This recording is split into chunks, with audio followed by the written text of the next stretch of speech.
Assalamualaikum warahmatullahi wabarakatuh. Ya, anak-anak kelas 4C, di sini kalian bertemu lagi dengan Bu Fitri dalam mata pelajaran PPKN. Ya, pada kesempatan kali ini kita akan membahas tentang persatuan dan kesatuan dalam keberagaman. Pada materi sebelumnya, kalian sudah pernah mendapatkan materi, yakni tentang apa? Tentang kerjasama dalam keberagaman.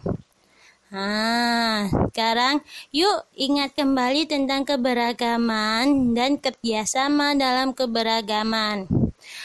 Keberagaman, apa sih keberagaman itu? Namanya beragam. Beragam itu banyak, berarti beragam, jumlahnya banyak dan bermacam-macam. Kemudian kerjasama. Kerjasama itu apa? Kerjasama itu kegiatan yang dilakukan bersama-sama untuk mencapai tujuan bersama, untuk mencapai suatu tujuan. Jadi, kalau kerjasama itu dikerjakan oleh berapa orang anak-anak? Ya, kalian pasti sudah tahu yang namanya kerjasama pasti dikerjakan oleh lebih dari satu orang. Oke, perhatikan di situ. Di situ ada dua gambar. Yang pertama gambar anak perempuan dan yang kedua gambar anak laki-laki. Mereka berkata, kita adalah kakak beradik. Kita memiliki keberagaman, di antaranya keberagaman fisik, keberagaman kegemaran, dan lainnya. Mereka berdua adalah kakak beradik. Mereka memiliki keberagaman tentunya. Yang paling nampak di situ adalah keberagaman fisik. Kemudian untuk keberagaman yang lainnya misalnya kegemaran si kakak atau anak laki-laki misalnya bermain bola, sedangkan kegemaran si adik yang perempuan adalah misalnya memasak atau membantu mama memasak. Itu merupakan suatu keragaman atau perbedaan. Oke, di sini kita lanjutkan. Di situ ada gambar 5 orang. Yang pertama adalah Pak Sami berasal dari Maluku. Yang kedua adalah Pak Encep berasal dari Sunda. Dan yang ketiga adalah Pak Made berasal dari Bali. Yang keempat ada Pak Udin berasal dari Betawi. Dan yang terakhir ada Pak Nur berasal dari Jawa. Kelima orang tersebut saling bertetangga. Jika kalian lihat dari foto mereka atau dari keterangan yang ada di bawahnya, keragaman apa yang paling terlihat dari mereka? Ayo, siapa yang bisa? Ya, benar sekali. Yang paling terlihat adalah keragaman suku. Walaupun mereka bertetangga, mereka memiliki suku yang berbeda. Dengan perbedaan itu, dengan ketidaksamaan itu, mereka tetap saling rukun, tetap saling mau bekerja sama. Itulah yang dinamakan keragaman. Oke, untuk selanjutnya, keberagaman yang ada bukan menjadi penghalang untuk melakukan kerjasama satu sama lain. Oke, misalkan keberagaman yang ada di rumah tidak menjadi penghalang untuk melakukan kerjasama antar anggota keluarga. Jadi seperti contoh kakak beradik tadi, mereka adalah beragam, terdapat keberagaman di antara mereka, tapi bukan menjadi penghalang untuk mereka tidak saling bekerja sama atau saling membantu ketika di rumah.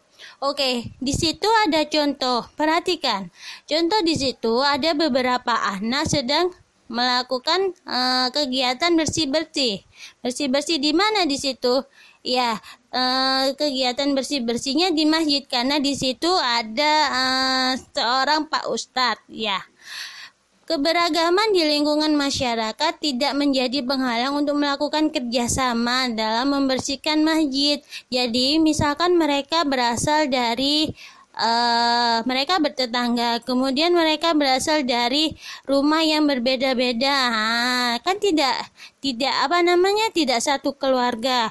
Mereka berteman, tapi mereka terdapat di dalam diri mereka terdapat keberagaman, tapi tidak menjadi penghalang untuk melakukan kerja sama. Oke, di sini ada sebuah contoh kegiatan kerjasama dalam keberagaman di rumah.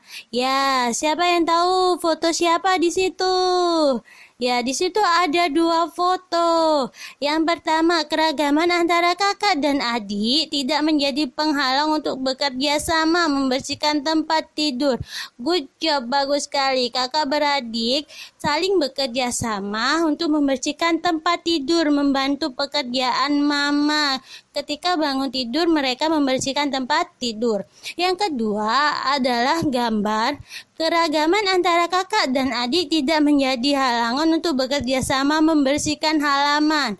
Mereka saling bekerja sama untuk menyapu lantai, membersihkan halaman. Ya, di sini ada contoh lagi.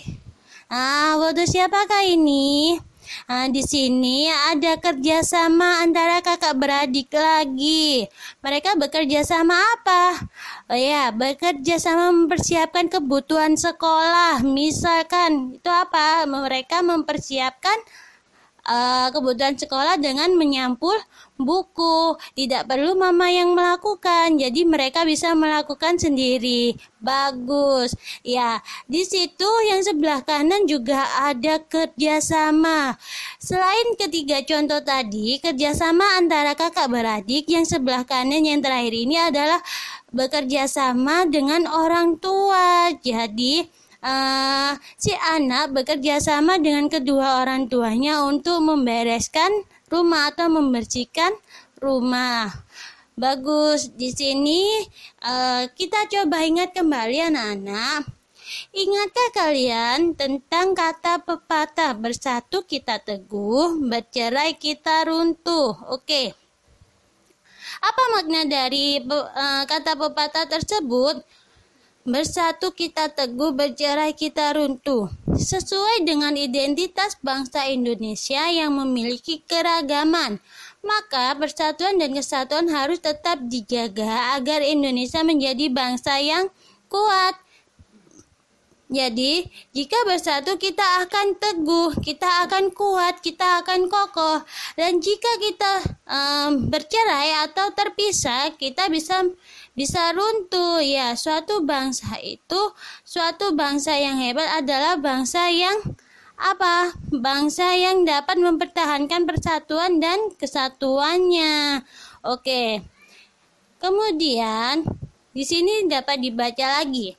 Sebagai rakyat Indonesia, kita harus menunjukkan beberapa sikap yang menjaga persatuan dan kesatuan. Misalnya, yang pertama, menghormati teman yang sedang beribadah.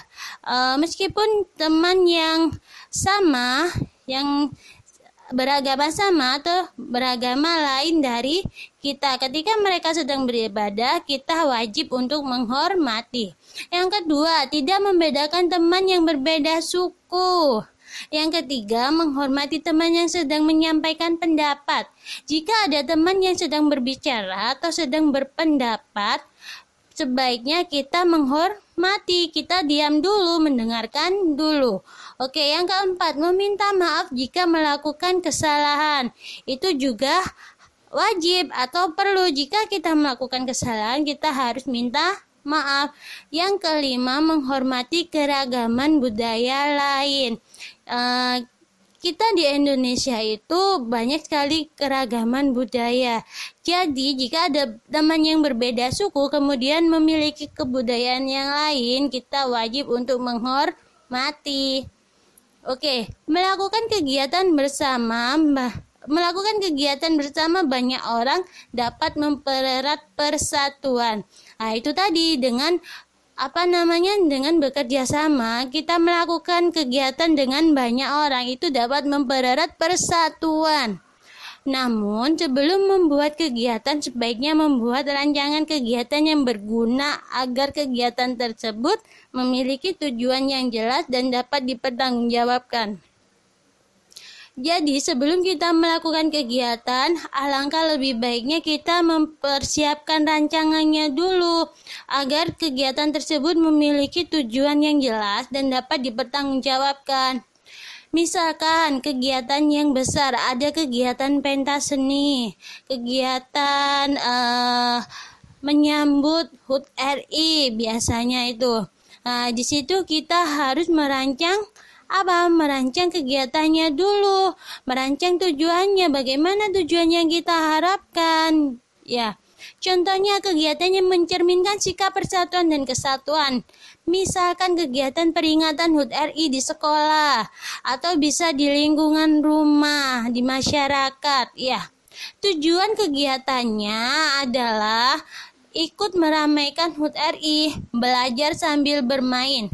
Kegiatan tersebut juga dapat dipertanggungjawabkan karena terdapat panitia yang tersusun rapi dengan tugas masing-masing. Jadi, misalkan kalian kan pernah ada lomba di sekolah ketika ada peringatan HUT RI atau sekitar tanggal 17 Agustus setiap tahunnya. Ya, di situ kalian apa yang kalian dapat di situ? Tujuan kegiatannya apa? Ikut meramaikan HUT RI, ya. Karena di mana-mana ketika ada HUT RI atau istilahnya namanya 17-an atau 17 Agustus, di situ kita ikut meramaikan. Kemudian tujuan yang kedua adalah belajar sambil bermain. Jadi ketika kalian ikut lomba, ketika ada lomba di sekolah atau ketika ada lomba di rumah, tujuannya adalah belajar sambil bermain. Kegiatan tersebut dapat dipertanggungjawabkan karena terdapat panitia di dalamnya. Jadi tujuan dibentuknya panitia itu biar apa? Biar kegiatannya tersusun secara rapi atau berjalan dengan lancar. Karena misalkan panitia untuk bagian atribut atau bagian persiapan. Jadi apa saja yang perlu disiapkan untuk alat-alatnya. Kemudian ada lagi panitia di bagian acaranya. Jadi bagaimana dia menjaga acara itu agar berjalan dengan lancar. Jadi seperti itu anak-anak contohnya. Kemudian kegiatan persatuan dan kesatuan dapat dilakukan di rumah. Ya, ini dia dapat dilakukan di rumah antara lain bersama kakak menyiram tanaman di halaman rumah. Tujuannya apa? Menyiram tanaman pasti ada tujuannya kita melakukan kegiatan kan? Tujuannya agar tanaman tetap tumbuh sehat atau tumbuh subur. Serta jika ada kerjasama maka keakraban antara kakak dan beradik saling terjalin. Itu di situ juga ada beberapa contoh gambar. Di situ ada pertanyaan, dapatkah kalian menyebutkan kegiatan yang mencerminkan persatuan dan kesatuan di rumah selain contoh di atas? Jadi selain contoh di atas ya, serta sebutkan pula tujuannya. Yuk, siapa yang bisa? Oke, anak-anak untuk tugasnya mungkin bisa dikerjakan. Kemudian seperti biasa kalau PPKN dilampiri foto, serta kalian bisa menuliskan tujuannya. Mungkin di fotonya ditambahkan untuk diketikkan. Biasanya kan kalau ada foto ada edit foto, itu mungkin diketik tujuannya apa di situ kegiatannya. Oke, terima kasih atas perhatiannya. Semoga yang Bu Fitri sampaikan dapat bermanfaat. Cukup sekian yang dapat Bu Fitri sampaikan dalam kesempatan kali ini. Bu Fitri akhiri. Wassalamualaikum